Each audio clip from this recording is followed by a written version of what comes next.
আজকে ভরতখালী ইউনিয়ন বিএনপির কর্মী সভা ওখান থেকে করবেন কি ওইদিকে আসবেন না সেই কর্মী সভা অনুষ্ঠানে স্নেহভাজন সভাপতি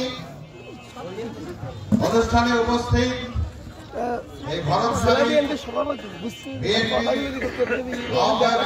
দায়িত্ব পালন করছেন গাইবান্ধা জেলা বিএনপি সাহাঘাটা উপজেলার আহ্বায়ক হাজী মোহাম্মদ আলী অনুষ্ঠানে উপস্থিত আছেন গাইবান্ধা জেলা বিএনপির সহ সভাপতি জনাব ফারুক আহমেদ অনুষ্ঠানে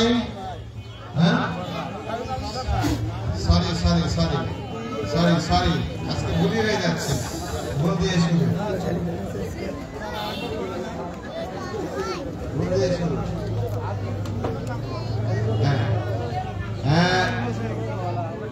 অনুষ্ঠানে উপস্থিত আছেন আরেকজন সহ সভাপতি নাহিদুজ্জামান নিশাদ অনুষ্ঠানে বলি আমি প্রথমেই ধন্যবাদ জানাই এই ইউনিয়নের নেতৃবৃন্দকে। একটি কর্মী সভা যদি এত বড় হয় তাহলে জনসভা কত বড় হবে। এই জায়গাটি সিলেকশনটা ঠিক হয় নাই। এই কর্মী সভা করা তো মাঠে, এখানে তো জায়গা হচ্ছে না। এই কৃতিত্বের দাবিদার এই আমি দিতে চাই এই ইউনিয়ন বিএনপির নেতৃবৃন্দকে এবং থানা বিএনপির নেতৃবৃন্দকে। তারা সংগঠন করেছেন কিন্তু সংগঠন অর্ধেক হয়ে আছে, কমপ্লিট হয়নি। আমি রাজনৈতিক বক্তব্যে যাব না আজকে, সাংগঠনিক বক্তব্যের মধ্যে আমার বক্তব্য সীমিত রাখবো। আমাদের গাইবান্ধার লোকদের একটা দুঃখ আছে। গাইবান্ধা যারা শহরে বসবাস করেন, সদরে বসবাস করেন, তাদের একটা দুঃখ আছে যে আমার জন্ম কেন সাহাঘাটা ফুলছড়িতে হলো। এটা নিয়ে গাইবান্ধার লোকদের মধ্যে একটা দুঃখবোধ আছে এবং এখানে এই দলকে প্যাট্রোনাইজ করার মতো অনেক নেতা রয়েছেন এই দলকে প্যাট্রোনাইজ করার জন্য, এবং যার ফলে এখানে সংগঠন বিকশিত যেমন হয়েছে তেমনি আমার বিবেচনায় কিছুটা বিভক্তিও আছে। এবং এই সাহাঘাটা ফুলছড়ি আমার বিবেচনাতে গাইবান্ধার মধ্যে এই আসন্ন যে নির্বাচনের জন্য আমরা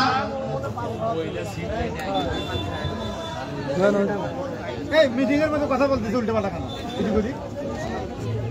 আসন্ন যে জাতীয় আমার দৃষ্টিতে বলছে কেন বলছেন কথা বলছি এই কারণে যেখানে কোনো প্রতিদ্বন্দ্বী নাই, এখানে প্রতিদ্বন্দ্বী রাজনৈতিক দল যারা প্রধানত আমাদের সঙ্গে আমি সে দলের নাম উল্লেখ করছি, মাহমুদুর নামে বিভিন্ন উপস্থিত হয়েছেন। আপনারা করতালি দিয়ে তাকে স্বাগত জানান। এই সংগঠন নির্বাচনে জেতার জন্য সবচেয়ে বড় বেশি প্রয়োজন হচ্ছে সাংগঠনিক শক্তি। সাংগঠনিক শক্তি এই আমি আপনাদের জিজ্ঞাসা করতে চাই, এখানে ওয়ার্ড গুলো সব কমপ্লিট হয়েছে তো? ওয়ার্ড গুলো কমপ্লিট, তাহলে এখানে সম্মেলন কেন হচ্ছে না? সম্মেলন হতে বাধা কোথায়? এখানে কি সারা জীবন আহ্বায়ক থাকবেন আপনারা? নাকি সভাপতি হতে ইচ্ছে করে না? সাধারণ সম্পাদক হতে ইচ্ছে করে না? সাংগঠনিক সম্পাদক হতে ইচ্ছে করে না? তাহলে সম্মেলন করতে বাধা কোথায়?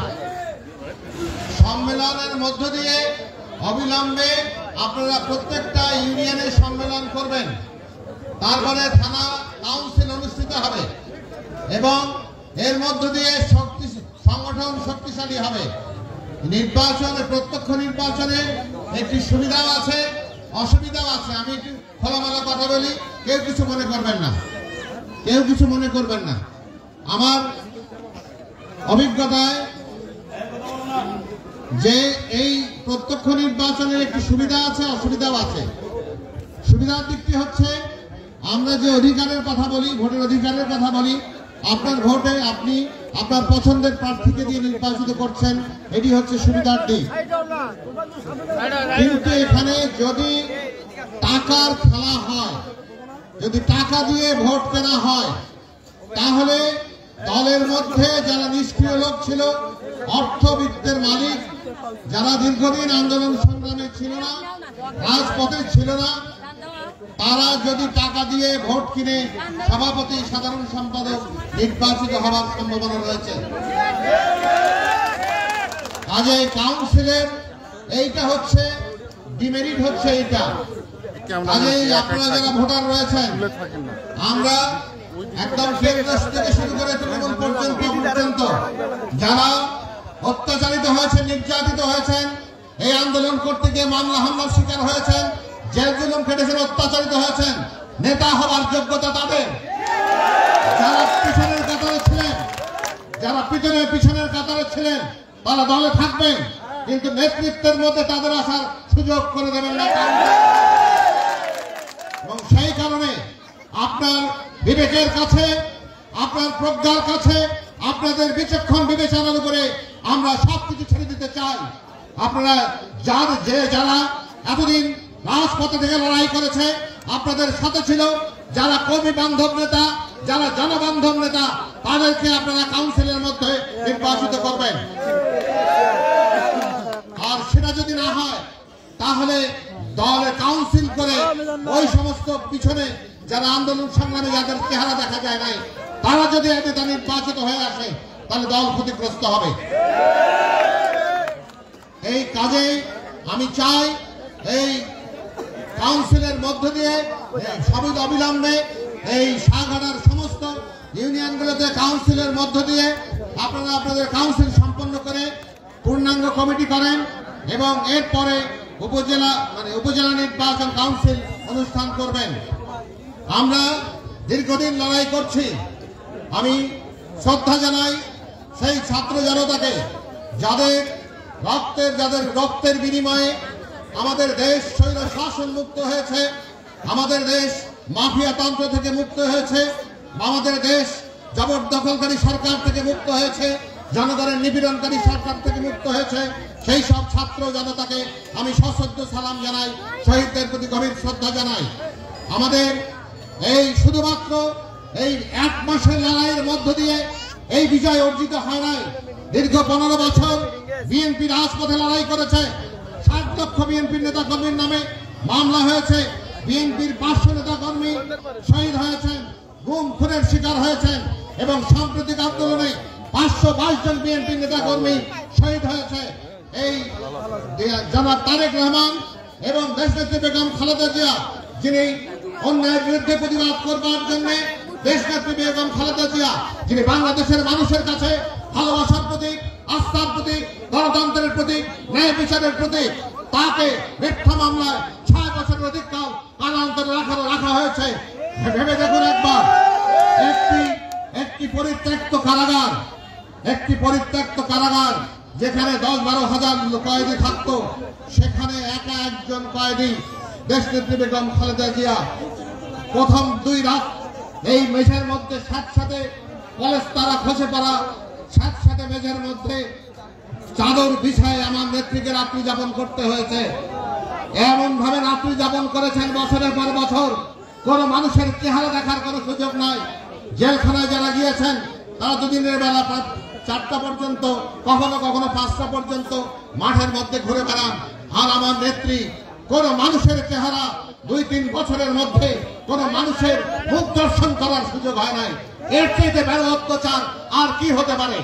স্লো পয়জনিং এর মধ্য দিয়ে আমার নেত্রীকে মৃত্যুর মুখোমুখি দাঁড় করানো হয়েছে। আমাদের প্রিয় নেতা জনাব তারেক রহমানকে অত্যাচার করে, শারীরিক নির্যাতন করে, কোমরের হাড় ভেঙে দিয়ে অর্ধেক পঙ্গ অবস্থায় তাকে বিদেশে চিকিৎসা নিতে হয়েছে, দেশান্তরী হয়েছেন। আমার প্রিয় নেত্রীর 2য় সন্তান এই নির্যাতন সহ্য করতে না পেরে অকালে মৃত্যুবরণ করেছেন। এবং আমরা বিএনপি নেতা কর্মীরা ঘরের মধ্যে রাত্রি যাপন করতে পারি নাই। ঘর ছাড়া হয়েছে, বাড়ি ছাড়া হয়েছে, গৃহ ছাড়া হয়েছে, চাকরি ছাড়া হয়েছে, ব্যবসা ছাড়া হয়েছে, দিনের পর দিন পালিয়ে বেরিয়েছে। এবং তবু বিএনপি এই শহীদ শাসকের কাছে কখনো মাথা নত করে নাই। আমাদের নেত্রী আমাদের সেই শিক্ষা দেন নাই। নেত্রীর শিক্ষায় শিক্ষিত হয়ে আমরা আপসিকভাবে এই শৈব শাসকের বিরুদ্ধে দীর্ঘ 15 বছর যে লড়াই করেছি এবং এই লড়াইয়ের বাস্তবতা এবং পটভূমিতে যে পথ রচনা করেছি তারই উপর দাঁড়িয়ে এই বৈষম্য বিরোধী ছাত্র আন্দোলন পরে এক দফায় রূপান্তরিত হয়েছে এবং বিএনপি সহ সমস্ত রাজনৈতিক দল তাকে নেপথ্যে থেকে সেই আন্দোলনকে সমর্থন করেছে। জনাব তারেক রহমান লন্ডনে বসে সমস্ত রাজনৈতিক দলকে এই আন্দোলনের প্রতি নিঃশর্ত সমর্থন দিতে অনুরোধ জানিয়েছেন এবং আমরা দেখছি মহিলাদের একটি বিশাল মিছিল এই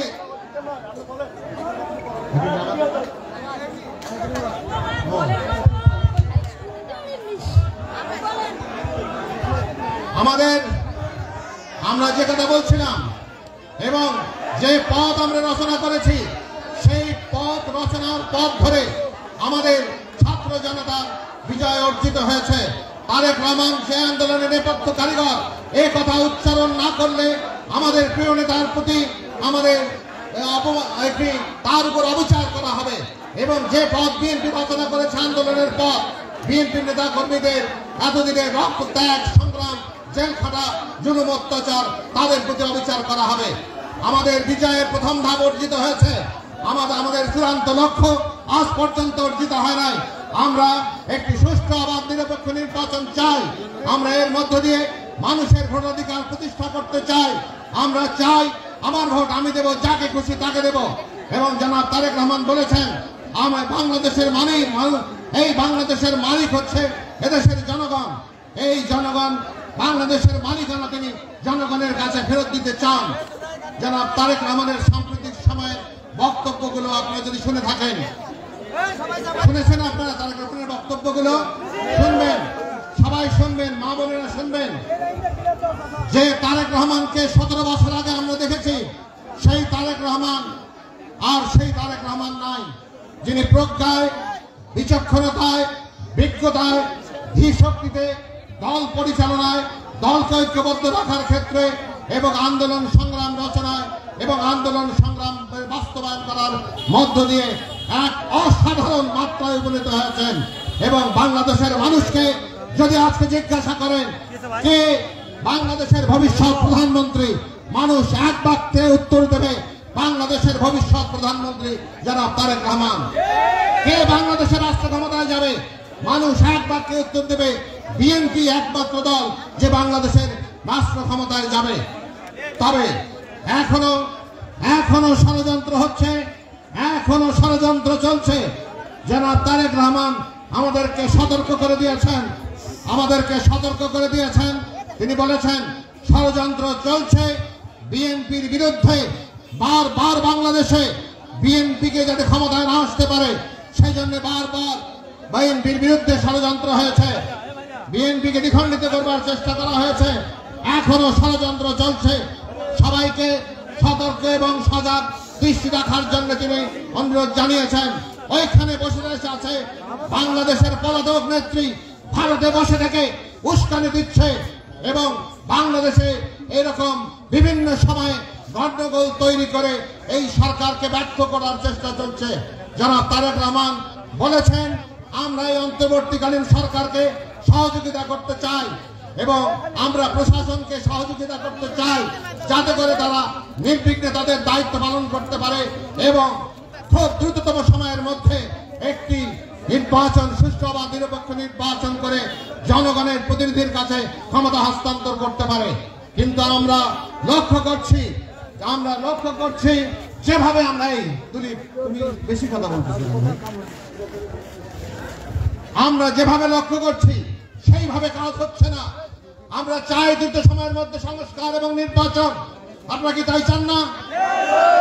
আমরা অন্তর্বর্তীকালীন সরকারকে সময় দিচ্ছি, কিন্তু এর অর্থ এই নয় যে অনন্তকাল ধরে অন্তর্বর্তীকালীন সরকার দেশ পরিচালনা করবে, সমস্ত কিছু দায়িত্ব তারা নিয়ে বসে থাকবে, এটাও বিএনপি চায় না। বিএনপি ধৈর্যের সঙ্গে আমরা অপেক্ষা করছি, সহযোগিতা করছি যাতে করে এই অন্তর্বর্তীকালীন সরকার ব্যর্থ না হয়। এবং আমাদের চূড়ান্ত মনে রাখতে হবে, আমাদের চূড়ান্ত বিজয় অর্জিত হবে তখনই যখন ভোটের অধিকার প্রতিষ্ঠিত হবে, যখন জনগণের ভালোবাসার ভোটে বিএনপি আস্থার ভোটে বিএনপি নির্বাচিত হয়ে রাষ্ট্র ক্ষমতায় যাবে, যখন এই এলাকায় আপনাদের জনপ্রতিনিধি নির্বাচিত হবে ধানের শীষ মার্কার, এখানে অনেক জনপ্রতিনিধি হওয়ার মতো লোক আছেন, অনেক যোগ্য লোক আছেন, যেটা অন্য এলাকার মধ্যে এত যোগ্য লোক নাই। এবং এখানে আমি করে দেখেছি 11 জন 10 জন কমপক্ষে সংসদ সদস্য মনোনয়ন পেতে চান, কিন্তু আমরা জানি না কে পাবেন, আমরা বলতে পারবো না। একজন পাবেন, যিনি পাবেন তার পক্ষে সবাইকে কাজ করতে হবে। ধরেন যদি বিএনপি রাষ্ট্র ক্ষমতায় যাবে এ ব্যাপারে তো একমত নাকি? এ ব্যাপারে সন্দেহ আছে? কিন্তু আপনার এলাকার যদি জনপ্রতিনিধি না থাকে তাহলে তো আপনারা এতিম হয়ে যাবেন। কাজেই সেই বিবেচনার থেকে যে ধানের শীষের মনোনয়ন পাবে সেই আমাদের প্রার্থী, এবং তার পক্ষে সবাইকে ঐক্যবদ্ধভাবে কাজ করতে হবে। এটা আপনারা কি প্রতিজ্ঞাবদ্ধ? হাত তুলে দেখান এই ওয়াদার প্রতি আপনারা প্রতিজ্ঞাবদ্ধ কিনা? যে নমিনেশন পাবে, যে ধানের শীষের প্রার্থী হবে, আমরা সবাই তার জন্য কাজ করব। কাজেই সেই কথাটি মনে রেখে দলকে সুসংগঠিত করবেন। দলের মধ্যে কোন রকম বিভাজন আমি দেখতে চাই না, দলের মধ্যে কোনো গ্রুপিং করা যাবে না, এবং এই মুহূর্তে ঐক্যের সবচেয়ে বেশি প্রয়োজন। একমাত্র ঐক্যই আমাদের বিজয়ের দ্বার প্রান্তে পৌঁছে দিতে পারে। একমাত্র এই মুহূর্তে সমস্ত ভেদাভেদের ঊর্ধ্বে উঠে সমস্ত প্রার্থীরা যারা মনোনয়ন পেতে চান তারা ঐক্যবদ্ধভাবে কাজ করবেন, ধানের শীষের পক্ষে কাজ করবেন, এবং আগামীতে কারো না কারো ভাগ্যে ধানের শীষের প্রতীকটি মিলবে। এই ধানের শীষের প্রতীক কোন ব্যক্তির প্রতীক নয়, এটি শহীদ জিয়ার প্রতীক, এটি খালেদা জিয়ার প্রতীক, এটি তারেক রহমানের প্রতীক, কোন ব্যক্তির ব্যক্তিগত প্রতীক নয়। এটা সেই বিবেচনার থেকে, নেত্রীর প্রতি শ্রদ্ধাবোধ থেকে, তারেক রহমানের প্রতি শ্রদ্ধাবোধ থেকে, ধানের শীষের প্রতি অনুগত থেকে আগামীতে প্রথমে আমরা যেন শুনতে পাই এই সাগাটা ফুলছড়ির ধানের শীষের প্রার্থী বিজয়ী হয়েছে, এবং তারেক রহমানের আমরা সেটি উপহার দিতে পেরেছি, তাহলেই আমাদের দীর্ঘদিনের কষ্টের সার্থকতা মিলবে, অন্যথায় নয়। সেই আবেদনটি আপনাদের কাছে রেখে আবারও আবেদন জানাচ্ছি, দলকে সংগঠিত করুন, সমস্ত ভেদাভেদ ভুলে যান, নিজেরা ঐক্যবদ্ধ হন, এই কাউন্সিলগুলো সম্পন্ন করুন, ইউনিয়ন কাউন্সিলগুলো সম্পন্ন করুন। টাকার কাছে নিজের বিবেককে বিক্রি করবেন না, টাকার কাছে বশীভূত হবেন না, এবং সঠিক নেতৃত্ব নির্বাচনের মধ্য দিয়ে উপজেলা ইউনিয়ন এবং উপজেলা কাউন্সিল সম্পন্ন করে দলকে সুসংগঠিত করার মধ্য দিয়ে আগামীতে এই আসন এবং রাষ্ট্র ক্ষমতায় বিএনপিকে নিয়ে যাবেন, এই আশাবাদ ব্যক্ত করে আপনাদের সকলকে সংগ্রামী শুভেচ্ছা জানাচ্ছি। তবে আমাদের স্বপ্নের কথাটি না বললে, শহীদ জিয়ার স্বপ্নের কথাটি বলেই আমরা বক্তব্য শেষ করব। এই বক্তব্যের সাথে নিশ্চয়ই আপনাদের কারো দ্বিমত নাই। আমরা একটি গণতান্ত্রিক বাংলাদেশের স্বপ্ন দেখি, আমরা একটি গণতান্ত্রিক বাংলাদেশ চাই, আমরা ক্ষুধা দারিদ্র্য মুক্ত বাংলাদেশ চাই, আমরা একটি বৈষম্য বিরোধী বাংলাদেশ চাই, আমরা একটি দুর্নীতিমুক্ত বাংলাদেশ চাই, আমরা একটি মানবিক বাংলাদেশ, এবং একসাথে কাজ করব।